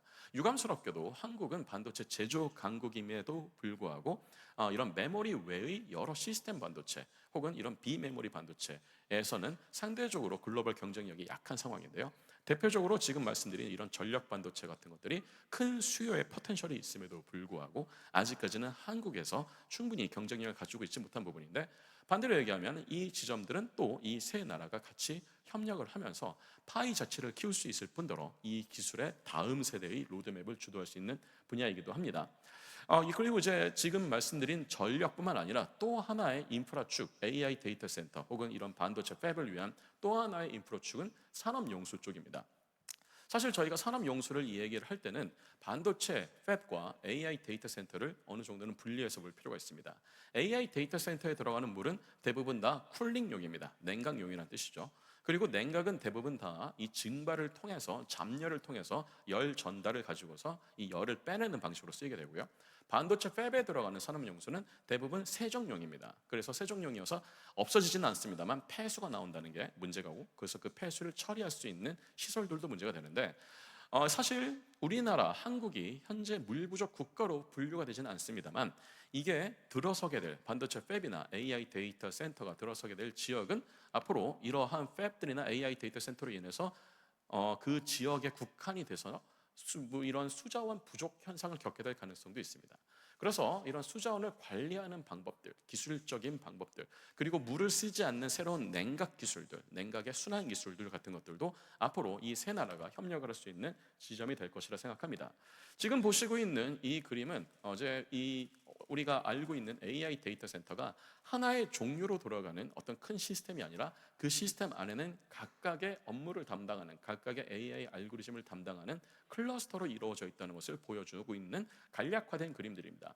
여기서 보시고 있는 저렇게 알록달록하게 여러 가지 색깔로 표시가 된 저 네모난 마름모 하나하나는 하나의 서버군이라고 보시면 되겠습니다. 그 안에는 여러 장의 GPU가 집약된 서버 렉이 들어가 있고요. 각각은 어떤 것들은 아주 큰 모델을 트레이닝을 시키는데, 어떤 것들은 좀 작은 모델을 가지고서 생성을 하는데, 어떤 것들은 산업용 AX를 만드는데 들어갑니다. 이것들은 공통적으로 클라우드 시스템을 기반으로 하고 있고, 이 클라우드 시스템은 당연히 온라인상에서 작동을 해야 되는데, 여기 지금 잠깐 보시는 것처럼 각자 소모하는 전력의 패턴이 들쭉날쭉합니다. 이것은 예측하기도 어려울 뿐더러, 그리고 예측을 한다고 하더라도 순간적으로 몰리는 서지를 예측하는 것은 굉장히 어렵습니다. 문제는 이 서지가 굉장히 높다 그래서 엄청나게 높은 그 워크로드에 맞춰서 전력 공급을 만들어내면 반대로 전력 공급이 그렇게 필요가 없어지는 영역에서는 오히려 그리드에 부담이 되기 시작한다는 겁니다. 그래서 우리가 AI 데이터 센터 그리고 반도체 팹까지 연결이 되고 있는 이런 AI 데이터에 관련된 인프라스트럭처에서 또 하나 생각해야 될 것은 바로 이 전력망의 안정성이 되겠습니다. 사실은 그래서 최근에 최태원 회장께서도 여러 번 말씀을 하신 바가 있습니다만, 한국이나 일본 같은 경우에는 지리적인 면에서 봤을 때도 사실 연결이 돼 있지 않습니다만, 그리드 면에서에 대해서도 연결이 돼 있지 않은데, 사실은 연결이 됐을 경우에는 이러한 플럭추에이션, 그리드에 대한 부담을 어느 정도는 경감을 할 수도 있습니다. 이런 부분들은 지금 당장 우리가 단기적으로 추진하기는 어려운 프로젝트일 것이라 생각합니다만, 장기적인 면에서 봤을 때는 결국 이 그리드의 워크로드의 불확정성에 의해서 가중이 되는 이 부담을 어느 정도는 상쇄할 수 있는 한 가지 정도의 기술적인 포텐셜이 될 수는 있을 것이라 생각을 합니다. 그 다음에 이제 저희가 생각해야 되는 불안정성 요소 중에 하나는 과연 이 AI 데이터 센터에 들어가고 있는 KPX가 과연 재무적으로 계속 지속이 될 것이냐에 대한 부분입니다. 제가 아까 미국 정부가 지금 추진하고 있는 스타게이트 프로젝트 한 5천억 달러 정도에 달하는 이 프로젝트를 잠깐 언급을 드렸었는데요. 사실은 이 프로젝트 자체가 얼마나 지금 지속이 될 것인지에 대해서 굉장히 많은 컨선들이 있는 것은 사실입니다. 특히나 오픈 AI 같은 경우에는 현재 가지고 있는 이런 자본 그리고 투자받은 이런 자본의 어떤 회수, 시기, 피리어드, 각종 이자율, 감가상각률을 계산해 보면 2030년대 초반까지는 프로핏을 만들어낼 수가 없습니다. 대부분 다 속된 말로 캐시 버닝하고 있는 상황이라는 것이죠. 그럼에도 불구하고 오픈 AI는 미국을 대표하고 있는 이런 프론트엔드 모델을 만든 업체이기 때문에 결과적으로는 이 모델을 개발하는 오픈 AI를 비롯한 여러 어떻게 보면 지금까지는 굉장히 투자를 많이 받았지만 실익을 만들어내지 못하고 있는 이런 프론트엔드 개발사들이 과연 어느 지점에서 이 돈을 회수할 수 있을 것이냐가 굉장히 중요한 이슈가 될 것이고, 이 지점은 아까 제가 강조드렸던 것처럼 세 나라가 같이 탐색할 수 있는 이 실질적인 적용 분야와 정확하게 연결이 되는 분야이기도 합니다. 사실은 저희가 이런 얘기를 해봤을 때 그러면 우리가 무슨 협력을 할 수 있겠느냐라는 생각을 해볼 수 있을 것 같습니다. 사실은 미국은 앞서 말씀드린 것처럼 가장 큰 벤처 자본을 동원할 수 있는 이런 능력이 있는 나라이고요. 그리고 두 번째가 AI 모델에서도 가장 강력한 모델을 지금 선도하고 있는 국가이기도 하고요. 또 세 번째가 이런 모델뿐만 아니라 칩을 설계할 수 있는 능력이 있는 국가. 그리고 또 하나가 이런 칩을 설계하는데 또 필요한 장비들, 그리고 소프트웨어들, IP를 가지고 있는 국가입니다. 문제는 미국이 이렇게 다양한 자산을 가지고 있음에도 불구하고 이것을 물리적인 칩으로 바꿀 수 있는 팹은 아직까지는 그에 미치고 있지는 못하다는 거죠. 사실 이 때문에 한국과 미국의 협력이 지금 좀 더 구체화되고 있는 영역 중에 하나가 한국의 이런 반도체 제조업체들이 미국에 대해서 지금 다이렉트하게 투자하고 있는 FDI가 되겠습니다. 물론 이것만으로는 충분하지 않기 때문에 조금 더 이 부분에 대해서는 저희가 전략적으로 협력할 부분이 있을 거라 보고요. 일본과 한국은 앞서 말씀드린 것처럼 굉장히 오랜 기간 동안 여러 영역에서의 제조업 분야에 축적이 돼 있는 다양한 노하우들, 그리고 이미 한국 같은 경우에는 그런 노하우를 많이 DX를 시켜놓은 상황입니다. 즉 디지털 트랜스포메이션을 시켜놓은 상황이어서 풍부한 데이터가 있습니다. 문제는 이 데이터가 있다는 것과 중요한 모델이 있다는 것 사이가 있다고 해서 이것이 바로 저절로 다리가 만들어지지는 않는다는 겁니다. 사실 두 영역 사이에는 거대한 절벽이 있고요. 이 절벽을 이어주기 위한 노력들도 필요합니다. 사실은 이제 이 부분은 너무 자세하기 때문에 넘어가겠습니다.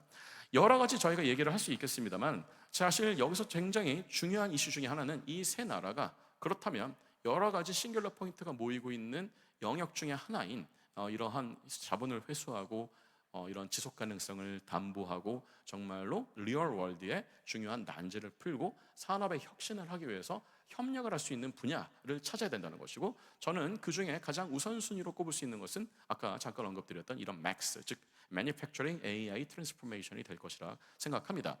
Manufacturing AI Transformation은 굉장히 좋은 방향을 가지고 있습니다만 앞서 말씀드린 것처럼 기술적으로 구체적으로 무슨 솔루션을 가지고 여기에다가 문제를 해결할 것인지에 대해서는 여전히 불분명합니다. 한국 정부는 작년에 이재명 정부가 출범한 이후에 여러 시책 중에 하나가 바로 이 Sovereign AI라는 정책이 있습니다. 한국말로는 주권형 AI 혹은 AI 주권 프로젝트라고 볼 수 있겠는데요. 이 AI 주권 프로젝트에서 지금 나오고 있는 가시적 성과 중에 하나는 한국형 독자적 파운데이션 모델입니다.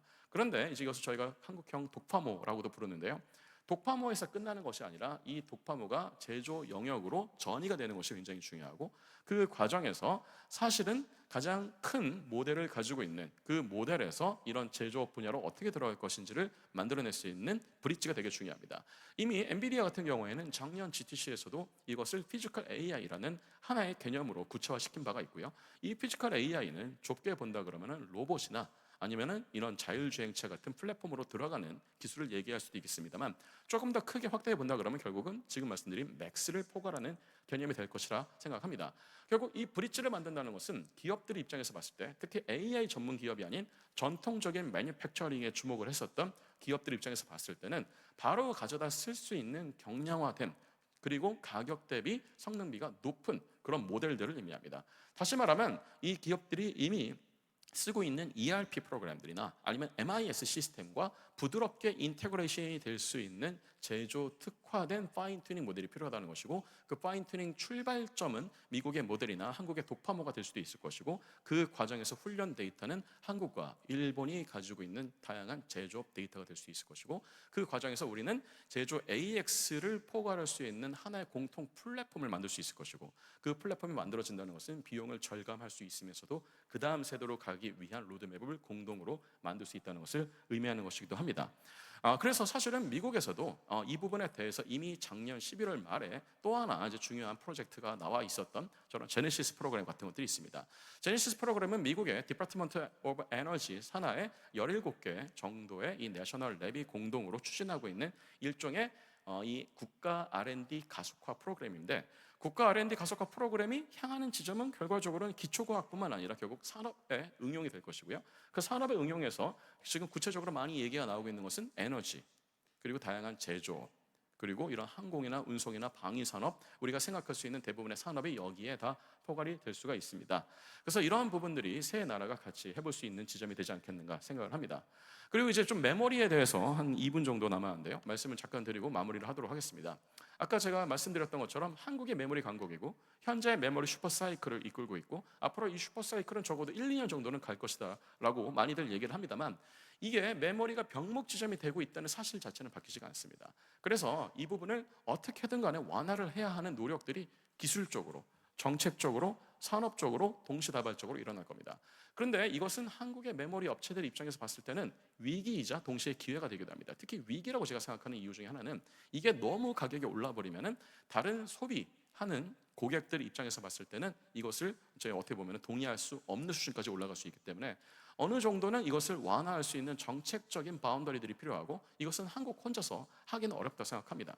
특히나 가장 많이 메모리를 지금 소비하고 있는 미국의 하이퍼스케일러들, AI 데이터 사업자들과 어느 정도는 이제 이 로드맵을 공유할 필요가 있다고 생각하는데, 이것을 기업 대 기업으로 하기에는 불안정성이 있기 때문에 좀 산업 대 산업의 산업, 그리고 정부 대 정부의 관점에서도 어느 정도는 바운더리를 같이 만들어줄 필요가 있다라고 생각을 합니다. 네, 그래서 이제 나머지 영역에 대해서는 이제는 이런 메모리뿐만 아니라 반도체 제조의 어떤 이런 기술적인 난맥들을 해결하기 위해서 세 나라가 공동적으로 이런 R&D 프로그램을 구축할 수 있다든지, 아니면은 기존에 이런 소재의 한계가 있을 경우에 어떻게 이런 소재의 한계를 넘을 수 있다든지 하는 부분에서도 R&D 협력, 그리고 이 부분에 대해서 더 많은 벤처 생태계가 만들어질 수 있다라는 말씀을 드리면서 제가 준비한 발제는 여기까지 마무리하도록 하겠습니다. 경청해 주셔서 너무나 감사드립니다. 감사합니다. 네, 감사합니다. 세션 첫 번째 첫 순서로 한미일 AI 벤처 생태계 및 인프라 협력 방안을 주제로 성균관대학교 화학공학부 권석준 교수님께서 발표를 해주셨습니다. 이어서 세션 패널 토론을 진행을 하도록 하겠습니다. 패널 토론 좌장이신 한국경제산업연구원 김광석 경제연구실장님을 무대로 모셔보도록 하겠습니다. 이어서 패널분들을 소개를 해드리도록 하겠습니다. 호명되시면 무대 위로 올라와 주십시오. 생성 AI 스타트업 협회 이세영 협회장님, 그리고 한국인공지능 소프트웨어 산업협회 안홍준 AI 산업본부장님, 하부카 히로키 전략국제문제연구소 와드와니 AI 센터 하부카 히로키 수석 연구원님께서는 영상으로 함께 하시도록 하겠습니다. 그리고 발표를 해주신 성균관대학교 화학공학부 권석준 교수님께서도 이번 세션 패널 토론 함께 하시도록 하겠습니다. 그러면 패널 토론을 위해서 한국경제산업연구원 김광석 경제연구실장님께 마이크를 넘겨드리도록 하겠습니다. 네, 지금과 같은 전쟁과 같은 경제 속에서 우리가 시의적절한 주제로 토론에 임한다는 것 자체가 아주 뜻깊은 시간이 될 것 같다, 이런 생각을 하고요. 정말 많은 주변의 독자들이 이런 질문을 합니다. 전쟁 끝나지도 않았는데 우리 코스피는 연일 최고점을 찍는 이유는 뭡니까?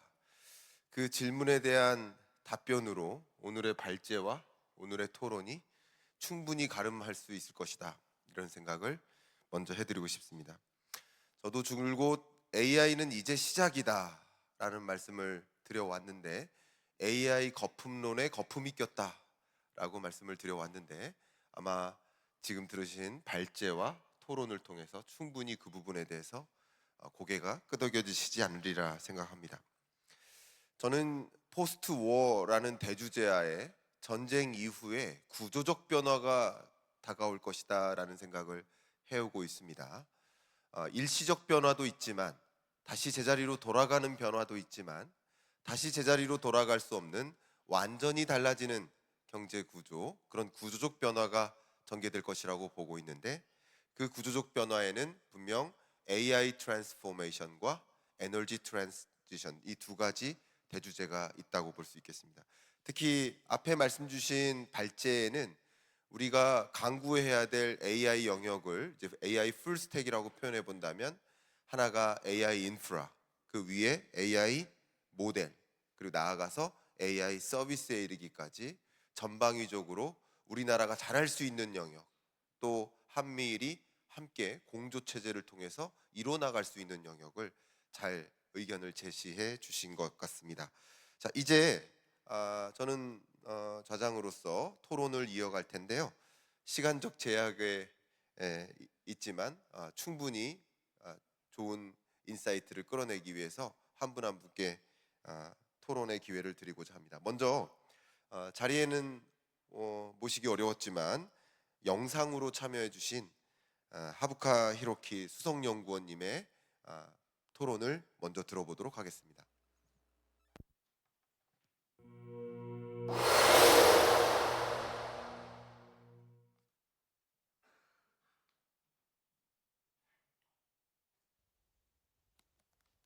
Good morning, everyone. I very much wish I could be with you in person today, but unfortunately, I am joining by video. I have been asked to share some thoughts on trilateral cooperation in AI infrastructure and the AI venture ecosystem. Rather than speaking about the technology itself, I'd like to focus on a dimension that I believe is critical but often underappreciated: the regulatory environment. Let me begin with a simple observation. When we talk about strengthening AI industrial cooperation among Korea, the United States, and Japan, we tend to focus on investment, talent, and computing infrastructure. These are all essential, but I'd like to argue that one of the major bottlenecks standing in the way of deeper cooperation is the fragmentation and uncertainty of our regulatory landscapes. Each of our three countries has taken a distinct approach to AI governance, and the differences are instructive. Korea has moved toward comprehensive legislation through its AI Basic Act, establishing a broad statutory framework upfront. The United States takes a sector-specific approach rather than enacting overreaching AI regulation. But its regulatory philosophy leans heavily on ex-post enforcement, keeping rules light and relying on litigation and market competition to address harms after they arise. Japan is also sector-specific, but operates quite differently from the US in practice. Rather than relying on codes after the fact, Japan emphasizes ex-ante soft law formation, bringing together government, industry, and other stakeholders to develop shared guidelines and norms before problems materialize. This multi-stakeholder consensus-driven process is iterative and adaptive, but it takes place upstream rather than downstream. These are all legitimate approaches, but from the perspective of companies, especially startups and ventures, trying to operate across all three markets, this divergence creates real costs and real risks. If you are deploying a higher risk AI systems, such as facial recognition systems or an AI-driven hiring tools, you may face substantially different requirements in each jurisdiction regarding risk assessment, transparency, and accountability. And large corporations have the capacity and resources to handle this complexity. But for startups, the burden can be overwhelming. So what can we do about it? My proposal is that we should not wait for governments to negotiate an unified regulatory framework. Instead, the private sector should take the lead in building what I call regulatory interoperability. a set of shared practices that allow companies to navigate multiple regulatory environments efficiently without having to start from scratch in each country. To make this concrete, I think there are at least two dimensions we need to work on. The first one is aligning what we assess, agreeing on the common subjects and criteria for risk evaluation across borders. The second one is harmonizing how we assess, developing shared methods and protocols for conducting those evaluations. Let me take each in turn. On the first dimension, aligning what we assess, I want to highlight the importance of supply chain due diligence and cross-border information sharing. Today, AI systems are built on a global supply chains, data sourced from multiple countries, models trained on international cloud infrastructure, and applications deployed across borders. The risks embedded in these supply chains related to human rights, safety, security, or data protection are not confined to any single jurisdiction. So what we need is a common framework for supply chain due diligence that allows companies in all three countries to assess these risks using a shared set of criteria. Crucially, we need to enable mutual recognition of these assessments so that a due diligence evaluation conducted by a Korean company can be meaningfully referred and built upon by its Japanese or American partners, and vice versa. The UN Guiding Principles on Business and Human Rights offer one possible common foundation, but the framework should extend beyond human rights to encompass safety and security risks as well. If we can achieve this, we dramatically reduce the cost of cross-border collaboration.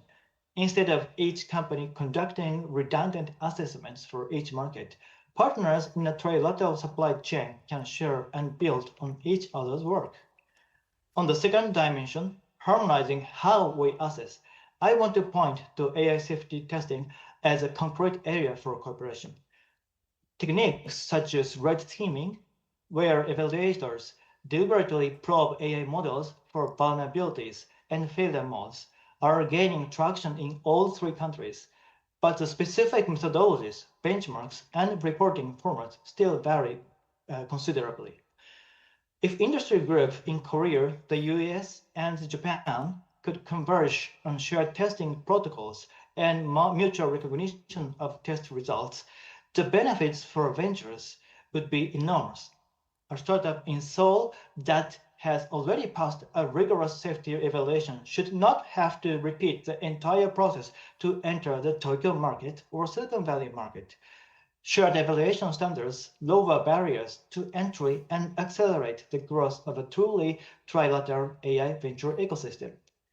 Now you might ask reasonably, why should the private sector lead on this rather than governments? AI technology is evolving at extraordinary speed and growing in complexity. So it is industries that develop and deploy these systems that best understand their capability and risks.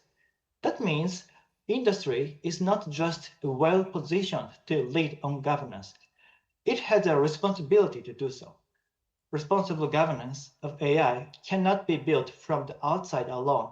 It requires the active leadership of those closest to the technology. And organizations such as KCCI, the American Chamber of Commerce in Korea, and industry associations on the Japanese side have the practical infrastructure to make this happen. You can develop shared standards and best practices through working groups, pilot projects, and industry-to-industry dialogue, and then present these to governments as a foundation for formal mutual recognition. Let me close with a brief message. Regulatory interoperability, which is built from the bottom up by the private sectors, is a missing piece.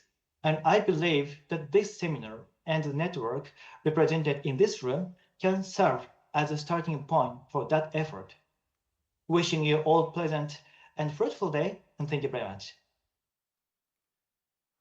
네, 하부카 히로키 수석연구원의 주로 제도적 기반에 대한 어떤 협력 체계를 구축해야 될까에 대한 논의가 인상적이었고요. 특히 규제 상호 운용성이라는 것을 좀 강조해 주면서 한미일 간의 공동 프레임워크를 조성할 필요가 있겠다. 규제에 대한 접근 방식 자체가 차이가 있기 때문에 어떻게 협력해서 대화해서 공동의 프레임워크를 조성해야 될 것인가에 대한 의제를 던져주신 것 같습니다.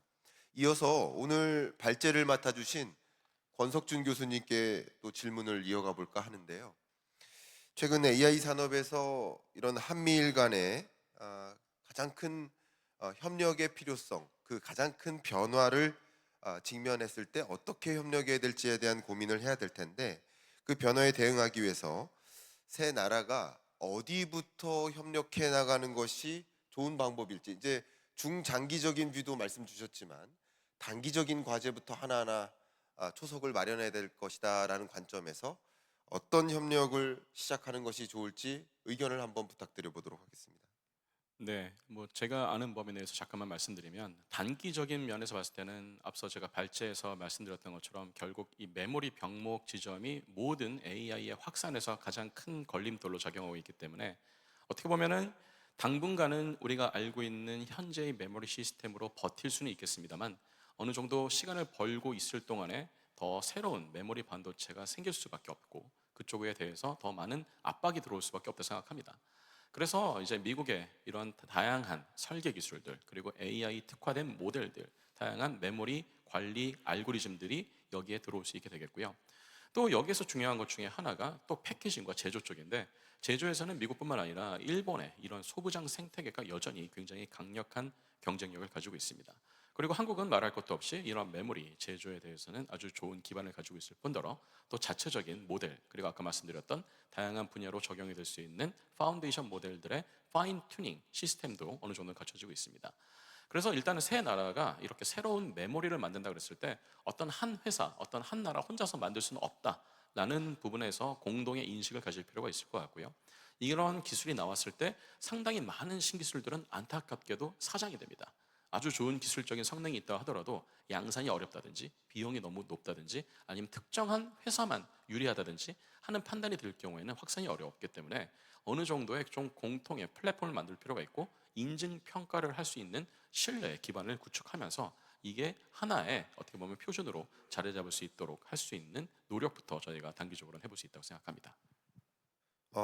시의적절한 의견 주셔서 감사하고, 한미일의 협력도 첫 다리, 첫 돌을 두들기면서 건너가야 될 텐데, 그 첫 돌은 이 메모리 병목 현상을 해결하는 과제, 이 부분부터 시작할 수 있겠다라는 말씀 주셨고, 중장기적으로도 우리가 풀어나가야 될 숙제들을 어떻게 접근해야 될지 고견 주셨습니다. 이제 생성 AI 스타트업 협회 협회장이시죠, 이세영 대표님께 질문을 드려보고자 하는데요. 이 생성 AI 스타트업을 직접 운영하고도 계시고 한미일 시장을 종횡무진 활약도 하고 계시고, 현장에서 보셨을 때 이 한미일 3국이 어떻게 이 AI 역량을 특히 어디에서 상호 보완적으로 풀어나갈 수 있을 것인지 의견을 한번 여쭤보고자 하고요.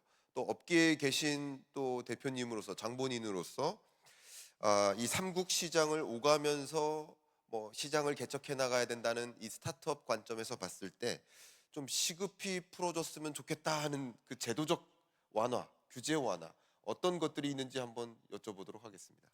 네, 우선 질문 주셨던 내용들을 답변드리기 전에 그 생성 AI 스타트업 협회에 대해서 아주 간단하게 설명드리면, 저희는 2023년에 이제 처음으로 만들어진 생성 AI 기술을 보고 창업한 스타트업들의 모임입니다. 다양한 규제 공동 대응과 다양한 이제 상호 협력들을 위해서 모이게 됐고요. 30개 정도의 AI 스타트업들이 존재합니다. 정말 저희가 이제 횟수로 5년차 스타트업인데 거의 대부분 한 3년에서 5년차 정도 되는 젊은 스타트업들이 모여 있습니다. 하지만 그 안에는 이제 인프라부터 모델 그리고 서비스에 이르기까지 다양한 그 종류들의 스타트업들이 모여 있고, 이 30개의 스타트업들 중에 거의 대부분이 아까 앞서 발제자님께서 말씀 주셨던 독자 파운데이션 모델 사업이라든지 대한민국 주요 AI 그 사업들에 함께 참여하고 있습니다. 그리고 이 스타트업들이 가장 이제 열망하는 시장은 우선 한국이 있겠고, 또 미국 시장과 일본 시장들입니다. 그래서 처음 창업할 때부터 우리는 뭐 한국 시장만 볼 거야가 아니라 미국과 일본 그 서비스들이나 기술들을 같이 준비하는 스타트업들이 대다수를 이루고 있습니다. 이런 이제 스타트업들의 그런 애로사항들이나 이런 그 실제로 질문 주셨던 업계 그 현장에서의 그런 경험들을 바탕으로 제가 좀 모아봤을 때 가장 좀 시급하다고 느껴지는 부분은 크게 이제 순서대로 인프라와 데이터 규제 그리고 인재 교류의 영역들입니다. 그래서 첫 번째 인프라 같은 경우에는 사실 오늘 다양한 이제 컴퓨팅 자원들이나 AI 데이터 센터들에 대한 이야기들이 많이 나왔는데 지금 스타트업들이 느끼기에는 이 AI 컴퓨터 자원은 이 AI 시대의 새로운 벤처 자금과도 같습니다. 그러니까 아무리 성장을 잘해도 컴퓨터 자원에 또는 아무리 이제 투자금이 많더라도 컴퓨터 자원에 대한 충분한 액세스나 또는 시의적절한 액세스가 없으면 성장이 가로막히게 되고요. 반대로 이런 이 컴퓨터 자원들이 충분해지고 이 컴퓨터 자원들에 대한 공급들이 원활했을 때는 성장들이 상당히 원활하게 풀리고 되게 급속히 성장하는 모습들을 볼 수 있습니다. 이런 과정에서 특히 한국에 있는 회사들이 미국과 일본에 나가거나 미국에 있는 회사들이 한국으로 들어오는 경우에 있어서도 이 컴퓨터 자원들에 대한 상호 그 공동 크레딧 프로그램과 같은 것들이 있었을 때 아주 뛰어난 스타트업들을 유치할 수도 있기도 하고 또 스타트업들이 나갔을 때에 대한 지원들이 가능할 것으로 보고 있습니다. 이 컴퓨팅 크레딧 프로그램이라고 하는 것이 지금 많은 모델 개발사들도 주도하고 있지만 모델 개발사들뿐만 아니라 이제 국가 단위의 그런 협력들, 특히 한국과 미국과 일본의 공통 서비스하는 기업들이 많다 보니까 이들이 초기 엑셀러레이팅 하는 단계에서부터 사용할 수 있는 컴퓨터 프로그램이라든지 또는 성장 단계, 그로스 단계에서는 되게 많은 규모의 컴퓨팅 자원들이 필요한데 그런 것들에 대한 시의적절한 크레딧 프로그램들이 한미일 스타트업 공동 활용 가능한 그런 AI 인프라 허브로 구축되면 상당히 좋겠다라는 생각들을 하고 있고요. 그리고 이제 두 번째는 데이터와 규제 관련된 내용입니다. 특히 크로스 보더들의 그 확장의 핵심 과제가 이제 앞서 그 히로키 상이 말씀 주셨던 것처럼 한국 규제들을 모두 만들어 놓은 만족한 상태에서 일본과 미국에 다시 처음부터 제로에서부터 시작했을 때 스타트업의 그 리소스 상황에서는 상당히 많은 어려움들이 있습니다. 이런 과정에서 오늘 제안 주셨던 부분들, 특히 그 공동 상호 운영에 대한 규제 부분에 있어서는 상당히 많은 공감을 하기 때문에 그 공감 영역으로 가름하고요. 마지막으로 이제 인재 교류 관련된데 저는 최근에 이제 유럽의 창업자들이 미국의 그 이런 워킹 비자들이나 또는 O1 비자와 같은 비자의 문제들을 해결하는 다양한 혁신 스타트업들이 등장하고 있고 리걸 영역에서 그들이 미국으로 가서 정말 많은 유니콘 기업들을 탄생시킨 것을 지난 2, 3년 동안 특히 저희 협회가 생기고 나서 한 2, 3년 동안 많이 볼 수 있었습니다. 이런 유럽 창업자들의 미국의 성공 사례들이 한국과 일본에 있는 창업자들이 미국으로 진출하는 과정들이나 반대 케이스에 있어서도 가능할 수 있는 그런 인프라들이 만들어졌으면 좋겠고 그렇기 때문에 그런 AI 전문 인력과 창업자들에 대한 이 워킹 비자에 대한 패스트 트랙과 같은 것들에 대한 도입 제안을 하게 됩니다. 마지막으로는 저희가 이제 여기 써놓기도 했지만 결국은 범주화가 상당히 중요합니다. 한국에 또 미국에 일본에 어떤 스타트업들이 있고 그 스타트업들의 혁신적인 솔루션들이 기업이나 제조업에 어떤 임팩트를 낼 수 있는지 서로 몰라서 못 만나는 경우들을 상당히 많이 봤습니다. 상당히 안타까운 상황들이었는데 그런 것들을 해결하기 위해서는 첫 번째로는 범주화가 되게 중요하다고 생각하고 그러려면 스타트업들이 자주 만나야 된다는 생각을 합니다. 그래서 저희 생성 AI 스타트업 협회 같은 경우에 올해 초에는 이제 일본에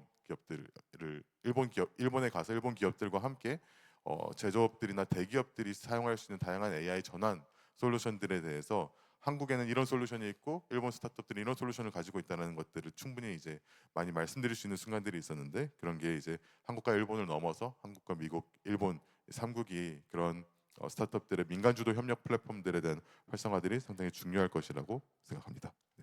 네. 스타트업 업계에서 이 AI 시장에서 어떻게 한미일 간의 협력 체계를 또 구성하고 그 안에서 어떻게 시장을 확보해 나갈 것인지 스타트업이 또 중견기업으로 성장하고 또 대기업으로 성장하는 과정에서 상당한 부가가치를 우리 한국 경제에 안겨줄 것이고 역시 미국과 일본 경제에도 마찬가지 효과를 줄 것이라고 기대해집니다. 그런 관점에서 우리가 제도적으로 어떤 것들을 수용하고 변화시켜 나가야 될지 상당히 많은 울림 있는 말씀을 주신 것 같습니다. 자, 이제 끝으로 한국인공지능 소프트웨어 산업협회 안홍준 본부장님께 마이크를 좀 요청드리고자 하는데, 제가 드리고 싶은 질문은 이겁니다. 이제 AI 경쟁이라는 것을 화두로 꺼냈을 때 더 이상 단 하나의 모델에 대한 경쟁이 아니다, 하나의 인프라 경쟁이 아니다, 하나의 AI 서비스 경쟁이 아니다, 그냥 데이터, 컴퓨터, 인재, 표준 전반에 걸쳐 아우르는 생태계 경쟁이다, 이렇게 좀 규명을 하고 싶은데, 이 생태계 경쟁에서 한미일 3국의 협력을 통해서 일단 빠르게 성과를 가져올 수 있는 부분, 이 협력의 당위성인 거죠. 어떤 효과를 가져올 수 있을지에 대한 생각과 고견이 있으신지 여쭈고자 합니다. 네, 방금 소개받은 한국인공지능 소프트웨어사업회 안홍준 본부장입니다. 네, 교수님 말씀 주신 내용에 대해서 저도 좀 사전에 좀 고민을 해오고, 그다음에 저희 협회에서 그동안에 많은 기업분들께서 주신 말씀들을 좀 종합해서 현장의 의견을 좀 전달하고자 합니다. 먼저 작년에 7월로 기억하고 있는데, 미국에서 이제 AI 액션 플랜을 이제 공개하면서 거기에 AI 풀스택 수출 전략이라는 것을 동맹국에게 풀스택으로 수출을 하겠다라는 전략을 이미 공개한 바가 있습니다. 그래서 역시 미국이라는 나라답구나. 이게 AI를 전반적으로 밸류체인을 풀스택을 보유하고 있고, 그것도 세계 최고 수준으로 보유하고 있단 말이죠. 그래서 역시 미국다운 발상이구나라고 하다가, 그렇게 생각을 하다가 가만 보니까 한국도 물론 세계 최고 수준까지 도달하지 못한 분야도 있습니다만 풀스택 진용을 다 구축하고 있었습니다. 그래서 그렇다면은 미국에서 지금 자신 있게 얘기하고 있는 풀스택 전략을 한국에서도 그런 틈새를 한번 찾아볼 수 있지 않을까라는 생각을 하게 됐고, 거기에서 한국 정부, 그다음에 우리나라 기업들, 뭐 저희와 같은 이런 공공 단체들에서 이 풀스택이라는 개념을 계속 디벨롭하고 있는 상황이 됐었습니다. 결국은 이제 글로벌 시장에 이 미국에 주로 이제 미국에 이제 배치되고 있는 그 빅테크들이 선도하는 시장에 있어서 조금 더 틈새 시장을 좀 찾아보고, 그래서 한국이 갖고 있는 풀스택을 제공하는, 특히 이제 소버린 AI를 굉장히 원하는 국가들이 있습니다. 그러다 보면 빅테크가 아무래도 그 해당 지역에서 그 여러 가지 수직 계열화하는 그런 전략을 좀 거부감을 갖고 있는 지역들이 있는데, 거기에 우리나라가 풀스택 수출을 풀스택으로 가져간 그런 AI 다양한 생태계들을 그들이 주도권을 갖고 운영할 수 있는 소버린을 이제 제한하는 형태로 뭐 해외 진출을 한번 진행하면 어떨까라는 고민을 좀 하고 있고, 여러 가지 다양한 움직임들이 좀 있습니다. 그 과정에서 제가 아까 좀 전에 말씀드렸던 표현대로는 이제 미국을 위시한 이 빅테크들의 이제 수직 계열화 전략에 대해서 상당히 거부감을 갖고 있는 나라들, 특히 우리나라도 마찬가지입니다. 그런 상황에서는 뭐 당연히 미국이 너무 지나치게 앞서가고 있는 뭐 범용 모델, 범용 기술 분야에서는 이게 사실은 글쎄요, 뭐 열심히 저희도 따라잡는다고 우리 기업들이 열심히 노력하고 계시지만 실제로 따라잡기는 좀 벅찬 부분이 있습니다. 이런 부분들보다는 결국은 앞에서 이제 발제 강연에서도 말씀 주셨던 이 산업 AX와 관련된 부분에 있어서는 미국도 한국이나 일본의 협력이 반드시 필요한 부분이 있을 것이다라고 생각을 하고 있습니다. 특히 저는 미국에서 가장 목말라 하는 부분은 아무래도 산업 AX와 관련돼서 부분에서는 현장이 굉장히 중요하다고 생각을 할 거라고 생각을 하고 있습니다. 결국은 미국도 뭐 물론 다양한 제조 분야에서 앞서가고 있는 건 사실이지만 미중 패권 경쟁의 이 국면에 있어서 중국보다 좀 밀리는 이 제조업 분야도 있을 거고요. 이제 다양한 분야에서 분명히 부족한 부분들이 있습니다. 그러나 한국이나 일본의 현장은 미국을 넘어서는 분야를 좀 보유하고 있는 부분들이 있기 때문에, 여기에서 현장을 어떻게 경험하고 현장에서 발생되는 데이터, 이런 정밀한 물리 데이터들을 어떻게 미국도 확보할 수 있을 것이냐라는 차원에서는 한국의 도움이 많이 필요할 것이고요. 또 한국 입장에서는 당연히 이 산업 AX라는 전략으로 이제 이 선도국들을 따라잡아야 되는데, 뭐 물론 우리가 갖고 있는 여러 가지 다양한 밸류체인별로 발전한 부분이 있습니다만, 미국의 막대한 자본력과 막대한 기술력이 반드시 필요할 것이고, 일본의 또 아주 오래된 로보틱스 제어 기술도 분명히 필요하다고 생각을 할 겁니다. 그래서 결국은 그 미국의 입장에서는 한국의 현장 그리고 정밀한 물리 데이터를 어떻게 자신들의 모델과 기술에 더 이식을 할 것이냐를 우리가 같이 고민을 하고 거기서 인력과 그다음에 표준 뭐 이런 것들도 같이 고민해 나가는 어떤 것들이 빠르게 프로젝트화 될 수 있다면 분명히 한미일 공조가 의미가 있는 그런 시대가 오지 않을까 생각을 하고 있습니다. 네, 이상입니다. 네, 말씀 감사합니다. 본 패널 토론 세션 1을 마무리하기 전에 이 좌석을 가득 메운 플로우에서도 혹시 질문이 있으시다면 한 분 정도만 제가 수용해 보고 싶은데 혹시 있으신 분 계시면 손을 들어봐 주시고 마이크를 혹시 옮겨 주실 수 있겠습니까? 네, 같이 만나셔도 좋을 것 같고요. 저쪽으로. 네. 박수를 한번 부탁드릴까요? 네, 감사합니다. 예, 주식회사 휴비스에서 온 김원태라고 합니다. 저기 좋은 얘기 잘 들었고요. 이제 미국과 이게 일본과 한국이 이제 협력을 해야 하는데 한국은 그 제조업을 바탕으로 한 제조 어떤 반도체 어떤 그 제조 강국, 아까 말씀하신 것처럼 일본은 소부장이 강하고 그 미국은 시스템 설계 이런 데 강한데요. 어느 정도 이렇게 세 국가가 협력을 하려면 정보가 어느 정도 유출이 되고 정보가 서로 공유가 돼야지 이제 그 어떤 협력이 잘 이루어진다고 생각을 합니다. 그런데 우리나라가 만약에 제조업의 어떤 그 데이터 이런 것도 공유를 하게 되면 우리나라의 어떤 우리나라만의 기술 이런 것들이 서로 그 공개가 돼가지고 그런 어떤 그 비밀스러운 어떤 기술도 오픈되는 우려도 있지 않는지 그에 대한 어떤 질문을 하고 싶습니다. 혹시 이 부분에 대한 의견을 주실 우리 토론자 있으실까요? 권석준 교수님께 부탁을 한번 드려보겠습니다. 예, 굉장히 시의적절한 질문을 주셔서 감사드리고 이 부분에 대해서 이미 논의가 진행되고 있는 것으로 알고 있고 만약에 이것을 국제적인 관계에서 정의를 한다 그러면은 어느 정도의 정보가 그 안에서 컨테인이 될 수 있게 만들 수 있는 일종의 공동 연구센터 혹은 공동 개발센터가 필요합니다. 뭐 예를 들면은 벨기에에 있는 아이맥 같은 케이스가 그런 케이스라고 볼 수 있겠는데요. 거기에는 시장에서는 경쟁을 하는 업체들이 공동 회원세를 같이 들어와 있습니다. 그래서 좀 공통적으로 난제다 싶은 부분들은 같이 개발을 하되 각 사에서 적용하는 기술들부터는 서로 정보의 교류를 어느 정도는 통제하는 그런 프로토콜을 따르고 있습니다. 제조 AX에서 저희가 이런 아이맥의 모델을 다 차용할 수는 없겠습니다만 일부는 저희가 준용할 수 있을 것으로 보고 있고요. 당연히 이게 업체들만의 규약뿐만 아니라 어느 정도는 국가 간의 정부 간의 규약들도 필요합니다. 뭐 일종의 일단은 FTA에 준하는 정도의 정보 교류 그리고 그 부분에 대한 어떤 COI 문제들을 미리 해결해 줄 수 있는 제도적인 보완 장치는 당연히 필요할 거고요.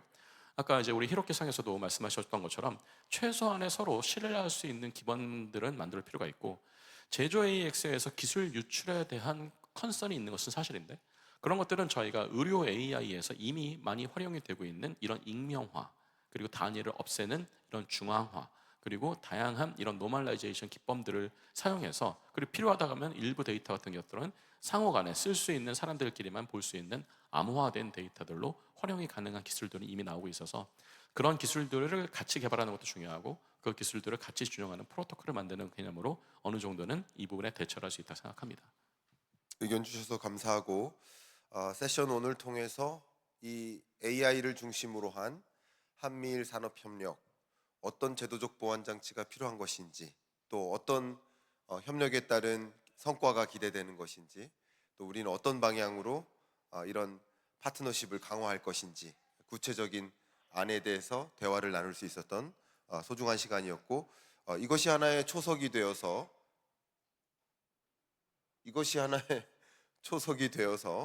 파트너십을 강화하고 공동 번영의 기회를 가질 수 있는 계기가 되길 바라겠습니다. 세션 1을 여기서 마무리할 수 있도록 하겠습니다. 감사합니다. 네, 감사합니다. 세션 1의 패널 토론까지 모두 마무리를 해보도록 하겠습니다. 한미일 AI 벤처 생태계 및 AI 인프라 협력 방안에 대해서 자세하게 이야기 나눠봤습니다. 좌장으로 수고해주신 김광석 한국경제산업연구원 경제연구실장님께 진심으로 감사드리고요. 그리고 함께해주신 패널분들께도 고견을 나눠주셔서 진심으로 감사하다는 말씀 드리도록 하겠습니다. 저희 그러면 잠시 장내 정리를 하고 난 이후에 바로 세션 2로 넘어가도록 하겠습니다. 이어지는 세션 2에서는 한미일 에너지 안보 협력 방안을 주제로 발표가 진행이 될 예정이고요. 그리고 이어서 패널 토론을 진행을 하도록 하겠습니다. 잠시 자리를 지켜주시면 저희 두 번째 세션으로 여러분들을 다시 찾아뵙도록 하겠습니다. 두 번째 세션 한미일 에너지 안보 협력 방안에 대해서는 전략국제문제연구소 에너지안보 기후변화 수석연구원이신 제인 나카노 수석연구원님의 영상을 함께 만나보시고 이후에 바로 이어서 패널 토론을 이어가 보도록 하겠습니다.